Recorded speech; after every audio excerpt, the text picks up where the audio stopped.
अस्सलाम वालेकुम दोस्तों, मैं हूं खालिद मोइन और आज अदबनामे में हम एक शख्सियत और एक स्टार के हवाले से एक बहुत मारूफ नाम कराची का नक्काश काज़मी। जी हाँ, नक्काश काज़मी पर हम गुफ्तगू करेंगे। नक्काश काज़मी कई दहाइयों तक कराची की जो अदबी और सकाफ़ती और तहज़ीबी ज़िंदगी है उसमें बहुत फ़ाल किरदार अदा करते रहे हैं और एक ज़माने तक तो उनके बग़ैर किसी अदबी तकरीब का होना मुमकिन नज़र नहीं आता था, क्योंकि वो बहुत उसकी जो मुंतज़मीन होते थे या तो उसमें शामिल होते थे या तकरीब के जो निज़ामतकारी है उसके फ़राइज़ अंजाम देते थे। कराची आर्ट्स कौंसिल में भी उन्होंने बहुत बरसों तक बहुत फ़ाल किरदार अदा किया और इस हवाले से यावर मेहदी भाई जो हैं उनके बहुत करीब रहे हैं वो, और बहुत सीनियर्स के बहुत करीब रहे। तो कराची आर्ट्स कौंसिल में जो महफ़िल नक़्द नज़र एक ज़माने में होती रही उसके रूह रवां नक्काश काज़मी ही थे। अभी वो कई बरसों से अलील हैं, तो सबसे पहले तो हमारी दुआ होगी और आप सब भी दुआ कीजिए कि नक्काश काज़मी साहब जो हैं वो जल्द अज जल्द शिफा याब हो सकें, सेहत याब हो सकें और एक बार फिर कराची की जो अदबी और सकाफ़ती और तहज़ीबी ज़िंदगी है उसमें अपना कोई फ़ाल किरदार अदा कर सकें। नक्काश काज़मी साहब 1943 में पैदा हुए और कराची यूनिवर्सिटी से मास्टर्स करने के बाद और वो उस ज़माने में भी ज़माने तालिब इल्मी में भी वो ख़ासे मशहूर हो चुके थे बतौर शायर, बतौर मुक़र्रिर और वहीं से उन्होंने अपना रंग जमाना शुरू कर दिया था। फिर उसके बाद वो टेलीफोन के महकमे में आ गए और एक बहुत अच्छे ओहदे से उनकी वहाँ से रिटायरमेंट हुई और उसके बाद वो शेर व अदब के जो तकरीबात हैं और शेर व अदब की जो सरगर्मियाँ हैं उसमें अपना फ़ाल किरदार अदा करते रहे। तो नक्काश काज़मी साहब जो हैं वो आप समझिए कि 70 की दिहाई की जो नस्ल है या आसपास की नस्ल है उसमें उनका शुमार होता है। तरक्की पसंदाना ख्यालात उनके रहे। जी हाँ, नक्काश काज़मी साहब जो है वो बहुत एक मारूफ तरक्की पसंद शायर के तौर पर, अदीब के तौर पर और शख्सियत के तौर पर नुमायाँ रहे। लेकिन उनके अंदर एक डेप्थ थी कि वो तमाम नज़रियात के लोगों को साथ लेकर चलते थे और उसमें खुशी महसूस करते थे। अब देखें कि फैज़ अहमद फैज़ जैसी बड़ी शख्सियत जब कराची में रही तो नक्काश काज़मी के उनसे भी बहुत मरासिम रहे और फैज़ साहब उनको पसंद भी करते रहे। उनके लिए उन्होंने कुछ लिखा भी और उनके लिए कुछ बोला भी। ये बहुत बड़ी बात है कि फैज़ साहब किसी नौजवान शायर जो उस वक्त नक्काश काज़मी नौजवान थे उनके लिए फैज़ साहब ने गुफ्तगू की और उनके लिए मस्बत ख़यालात का इज़हार किया। फैज़ साहब ने ये कहा कि जो अज़मत है और बुज़ुर्गी है वो सिनो साल से नहीं आती। बहुत अहम बात है, सिनो साल से नहीं आती। और नक्काश काज़मी एक ऐसे नौजवान शायर हैं जिन्होंने किसी की उंगली पकड़कर जिन्होंने किसी की जिन्होंने किसी की उंगली पकड़कर शायरी का सफ़र तय नहीं किया। ये बहुत अच्छी बात फैज़ साहब ने की। और नक्काश काज़मी की दो किताबें, दो शेरी मजमूए आए।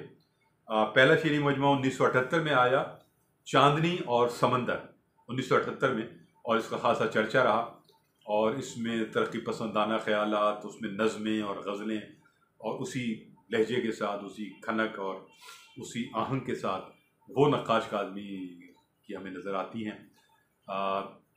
तो नक्काश साहब के यहाँ जो है वो शुरू ही से एक रंग, आहंग और जो चीज़ें हैं, अच्छा जदीदियत की तरफ भी उनकी जो है मैं देखता हूँ कि जस्त रहती थी। वो क्लासिक की रिवायत या तरक्की पसंदी के साथ साथ जदीदियत के भी बहुत हामी रहे और उनकी गज़लों और नज़मों में जदीदियत के रंग जो हैं और आहंग जो हैं वो भी हमें नज़र आते हैं। और दूसरा मजमूआ जो है वो आया 1992 में और उसका नाम रुख सैलाब है। तो रुख सैलाब 1992 में आया और चांदनी और समंदर 1978 में आया। तो इस तरह उनके दो ही मजमूए सामने आ सके, क्योंकि जाहिर है कि उनकी मसरूफियात मुलाजमत के हवाले से भी रहीं और फिर शेर व अदब की जो तकरीबात हैं और जो शेर व अदब की सरगर्मियाँ हैं उसमें भी बहुत ज़्यादा वो मुनहमिक रहे। बहुत से नौजवानों की बहुत हौसला अफजाई की उन्होंने। बहुत सी नौजवान शायरात की बहुत हौसला अफजाई की उन्होंने। जो बाहर से लोग आते थे शोरा और शायरात, तो वो इस शहर में किसी और को नहीं ढूंढते थे, वो सिर्फ नक्काश काज़मी साहब को ढूंढते थे। और नक्काश काज़मी उन्हें हमेशा जो आर्ट्स काउंसिल में उनकी तकरीबात होती थी, बस हम उनके लिए तकरीब रनुमाई का एहतमाम भी कर सकते थे। और वो जो महफिल नक़्द नज़र है उसमें भी कोई मेहमान खुसूसी या मेहमान एज़ाज़ी बना देते थे और बना सकते थे, ज़ाहिर है।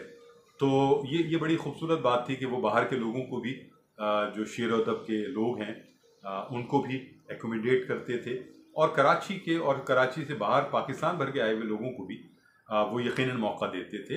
और बुज़ुर्गों के साथ उनका रवैया बहुत अच्छा था, बहुत करीने से बात करते थे, बहुत अदब के साथ बात करते रहे वो। और हम असरों से उनकी, ज़ाहिर वो लड़ने लड़ाने वाले तो आदमी नहीं थे। बहुत से लोग कहते हैं कि वो बहुत बड़े ज़बरदस्त मीडियाकर थे। बहुत से लोगों का ख्याल है कि अगर वो तस्वीरों में ना होते, जो कि वो बहुत ही इस फ़न से तस्वीर खिंचवाते थे कि उनको काटना उस तस्वीर में से मुमकिन नहीं होता था।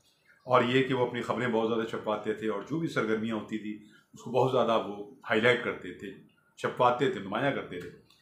तो ये कोई ऐसी बुरी बात भी नहीं है। अब तो सोशल मीडिया है, अब तो हर शख्स ही नक्काश का आदमी बना हुआ है, तो उसमें नक्काश का आदमी साहब को बाहर कुछ बातें सुननी पड़ती थी, कुछ मुखालफतें भी होती थी। और वो बहुत से ग्रुप शायरी के ऐसे थे जो उनको ज़ाहिर है कि नापसंद भी करते थे, पसंद करने वाले भी बहुत थे, ज़ाहिर है। लेकिन आप काट नहीं सकते नक्काश का आदमी को, आप कराची के अदबी मंजरनामे से, अदबी सरगर्मियों से किसी तौर पर काट नहीं सकते।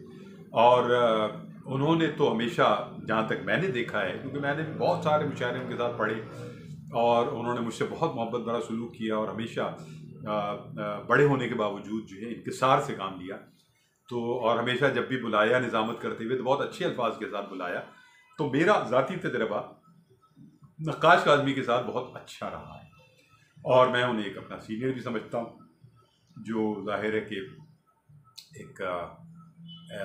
एक ऐसा मुब्तला आदमी मुझे नज़र आते हैं वो शेर व अदब के अंदर, और इन सारे मामलात में जो बहरहाल जिसको लगता है कि जैसे कोई ऐसा ही शख्स हो सकता है जो पूरी अपनी ज़िंदगी उसमें लगा दे शेर व अदब में। तो ये कोई मामूली बात नहीं है।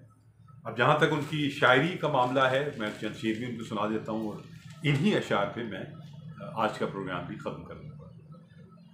मख्तले जाँ में आ तो गए हम, मख्तले जाँ में आ तो गए हम, लेकिन अब इस सोच में हैं। मख्तले जाँ में आ तो गए हम, लेकिन अब इस सोच में हैं, कौन सुखन आगाज़ करेगा पहले तीर अंदाज के दिल। कौन सुखन आगाज़ करेगा, कौन सुखन आगाज़ करेगा पहले तीर अंदाज के दिल। कितना अच्छा एक शेर है। सूरज की तेज धूप से शायद अमा मिले, आती है गम की धूप कहाँ साए बान से। गमे फिराक में आंखें तो रेजा रेजा हुई, जो आंसू शीशा बने टूट कर बिखर न सके। वो जो मैं जदीदियत की बात कर रहा था, तो आप ये देखें, जो आंसू शीशा बने टूट कर बिखर न सके। सुबह तक एक नए अज़्म से गाया जाए, कोई नगमा शबे तारीख में बेदारी का। ये उनकी तरक्की पसंदाना जो सोच है और फिक्र है। सुबह तक एक नए अज़्म से गाया जाए, कोई नगमा शबे तारीख में बेदारी का। सुनी जो गर्मीए गुफ्तार सुन के राख हुए, सुनी जो गर्मीए गुफ्तार सुन के राख हुए, भला का सोच था उसकी नवाए आतिश, भला का सोच था उसकी नवाए आतिश में। और आखिर में एक उनका बहुत मशहूर शेर कि करो ना गम के ज़रूरत पड़ी तो हम देंगे लहू का तेल चिरागों में डालने के लिए। तो इसके साथ ही खालिद मोइन को इजाज़त दीजिए। अपना और अपने अहबाब का ख्याल रखिए, और शेर व अदब पाइंदाबाद, पाकिस्तान जिंदाबाद। खुदा हाफिज़ हो।